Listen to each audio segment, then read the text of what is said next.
ಯಾದಗಿರಿಯಲ್ಲಿ ಅನ್ನದಾತನಿಗೆ ಸಂಕಷ್ಟ ತಪ್ತಾ ಇಲ್ಲ. ಕೆಬಿಜೆಎನ್ಎಲ್ ಅಧಿಕಾರಿಗಳ ನಿರ್ಲಕ್ಷ್ಯಕ್ಕೆ ಕಾಲುವೆ ಕೊಚ್ಚಿ ಹೋಗಿದೆ.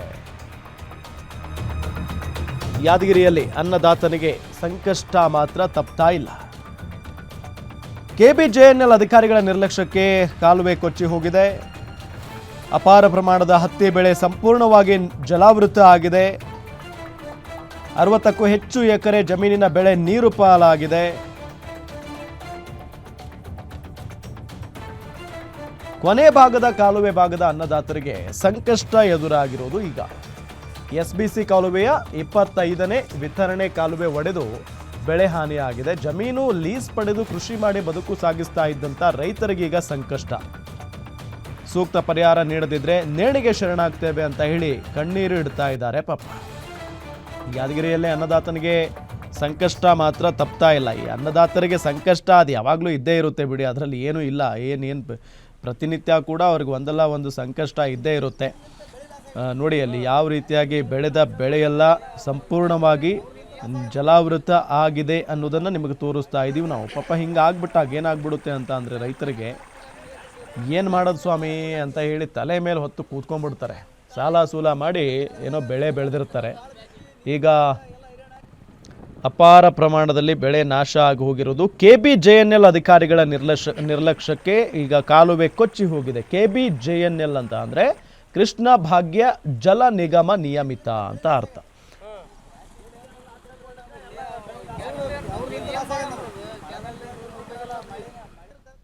ಏನು ಸಮಸ್ಯೆ ಆಗಿದೆ ಅನ್ನೋದರ ಬಗ್ಗೆ ನಮ್ಮ ರಿಪೋರ್ಟರ್ ನಾಗಪ್ಪ ಮಾಲಿ ಪಾಟೀಲ್ ಒಂದು ಪ್ರತ್ಯಕ್ಷ ವರದಿಯನ್ನು ಕೊಟ್ಟಿದ್ದಾರೆ. ಬನ್ನಿ ನೋಡೋಣ.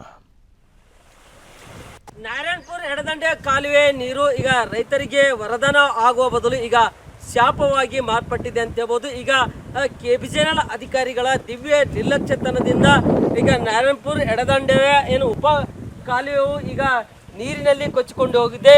ಏನು ನಾವು ಕೂಡ ಯಾದಗಿರಿ ಜಿಲ್ಲೆಯ ವಡಗೇರ ಪಟ್ಟಣದ ಹೊರಭಾಗದ ರೈತರ ಜಮೀನು ಪ್ರದೇಶದಲ್ಲಿದ್ದೀವಿ. ಖುದ್ದು ಇಲ್ಲಿ ನೋಡಬಹುದು. ಇದೇನಂತಂದ್ರೆ ವಡಗೇರ ತಾಲೂಕವು ಇದು ನಾರಾಯಣಪುರ ಎಡದಂಡೆ ಕಾಲುವೆಯ ಕೊನೆ ಭಾಗದ ಅಂಚಿನ ಗ್ರಾಮವಾಗಿದೆ. ಈಗ ನಾರಾಯಣಪುರನ ಬಸವಸಾಗರ ಜಲಾಶಯದಿಂದ ನೀರು ಬಿಟ್ಟರೆ ಮಾತ್ರ ಈ ಭಾಗದ ಕೊನೆ ಭಾಗದ ರೈತರಿಗೆ ರೈತರ ಜಮೀನಿಗೆ ನೀರು ತಲುಪ್ತದೆ. ಆದರೆ ಈಗ ಮಳೆಗಾಲ ಸಂದರ್ಭದಲ್ಲಿ ಸದ್ಯಕ್ಕೆ ರೈತರಿಗೆ ನೀರು ಬೇಕಾಗಿಲ್ಲ ಬೆಳೆಗೆ. ಇಲ್ಲಿ ಏನಂತಂದ್ರೆ ಕಾಲುವೆಗೆ ಹೆಚ್ಚಿನ ಪ್ರಮಾಣದ ನೀರು ಕೆಬಿಜೆಎನ್ಎಲ್ ಅಧಿಕಾರಿಗಳು ನೀರು ಹರಿಬಿಟ್ಟಿದ್ದಾರೆ. ಹೀಗಾಗಿ ನಾವು ಕೂಡ ಇಲ್ಲಿ ದೃಶ್ಯಗಳನ್ನು ನೋಡಬಹುದು. ಕೆಬಿಜೆಎನ್ಎಲ್ ಅಧಿಕಾರಿಗಳು ರೈತರಿಗೆ ಯಾವುದೇ ಸರಿಯಾಗಿ ಮಾಹಿತಿಯನ್ನು ನೀಡದೆ ಏಕಾಏಕಿ ಏನು ಕಾಲುವೆಗೆ ಹೆಚ್ಚಿನ ಪ್ರಮಾಣದ ನೀರು ಹರಿಬಿಟ್ಟ ಪರಿಣಾಮವಾಗಿ ಈಗ ಕಾಲುವೆ ಕೂಡ ಒಡೆದು ಹೋಗಿದೆ. ಹೀಗಾಗಿ ರೈತರ ಕಾಲುವೆ ಒಡೆದು ಹೋದ ಪರಿಣಾಮವಾಗಿ ಈಗ ರೈತರ ಜಮೀನಿಗೆ ನೀರು ನುಗ್ಗಿದ್ದೆ. ಸುಮಾರು 20 ದಿವಸಗಳಾಯಿತು. ಇಲ್ಲಿವರೆಗೆ ನೀರು ಏನಂತಂದರೆ ಕಾಲುವೆ ಒಡೆದು ರೈತರ ಬೆಳೆ ಹಾನಿಯಾದರೂ ಕೂಡ ಸಂಬಂಧಪಟ್ಟಂತೆ ಇಲಾಖೆ ಅಧಿಕಾರಿಗಳು ಇಲ್ಲಿ ಕೆಬಿಜೆಎನ್ಎಲ್ ಅಧಿಕಾರಿಗಳು ಭೇಟಿ ನೀಡುವಂಥ ಕೆಲಸ ಕೂಡ ಮಾಡಿಲ್ಲ. ಸರ ಅವರು ನಾವು ಮೊದಲೇ ಮಾಹಿತಿ ಕೊಟ್ಟಿವಿ ಸರ. ಆದರೂ ನಮಗೂ ಕ್ಯಾನಲ್ನಿಂದ ನೀರು ಜಾಸ್ತಿ ಬಿಟ್ಟಿನಿಂದ ಇಲ್ಲಿ ಕ್ಯಾನಲ್ಗಳು ಎಲ್ಲ ಹೋಗಿ ಸುಮಾರು 45-50 ಎಕರೆ ಮೇಲೆ ಹೋಗಿದೆ ಸರ್ ಹೊಲ ಬಡವ್ರದ್ದು. ಈಗ ನಾವು ಊರಿಂದ ಏನು ಮಾಡೋಣ ಏನನ್ನ ಆದರೆ ಈಗ ಕೇಳಕ್ಕೆ ಹೋದರೆ ಯಾರು ತಲೆಗೆ ಹಾಯ್ಕೊಳಲ್ಲ ಸರ್.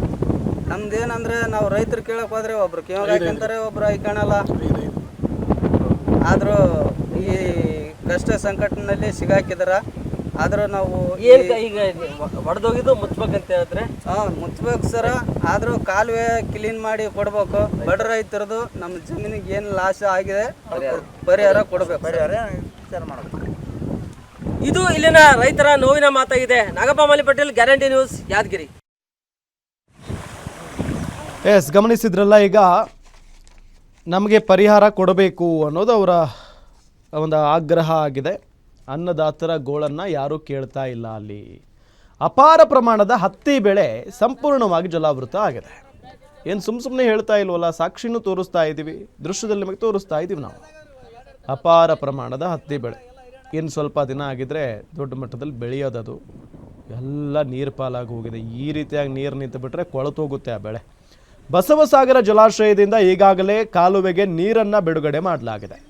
ಹುಣಸಗಿ ತಾಲೂಕಿನ ನಾರಾಯಣಪುರದ ಬಸವಸಾಗರ ಜಲಾಶಯ ಕೃಷ್ಣ ಭಾಗ್ಯ ಜಲ ನಿಗಮ ವ್ಯಾಪ್ತಿಯ ಕಾಲುವೆ ಅದು. ನಾರಾಯಣಪುರ ಎಡದಂಡೆ ಮುಖೇನ ಕಾಲುವೆಗೆ ನೀರನ್ನು ರಿಲೀಸ್ ಮಾಡಲಾಗಿದೆ. ರೈತರ ಜಮೀನಿಗೆ ಕಾಲುವೆ ಮುಖೇನ ನೀರನ್ನು ಬಿಟ್ಟಿದ್ದಾರೆ ಅಧಿಕಾರಿಗಳು. ವಡಗೇರಾದ ಕೊನೆ ಭಾಗದ ವಿತರಣಾ ಕಾಲುವೆಯಲ್ಲಿನ ಹೂಳು ತೆಗೆಯದೆ ಯಾವುದೇ ದುರಸ್ತಿ ಕಾರ್ಯ ಮಾಡದೆ ಏಕಾಏಕಿ ನೀರನ್ನು ರಿಲೀಸ್ ಮಾಡಿದ್ದಾರೆ. ಇದೇ ಇಲ್ಲಿ ಸಮಸ್ಯೆ ಆಗಿರೋದು.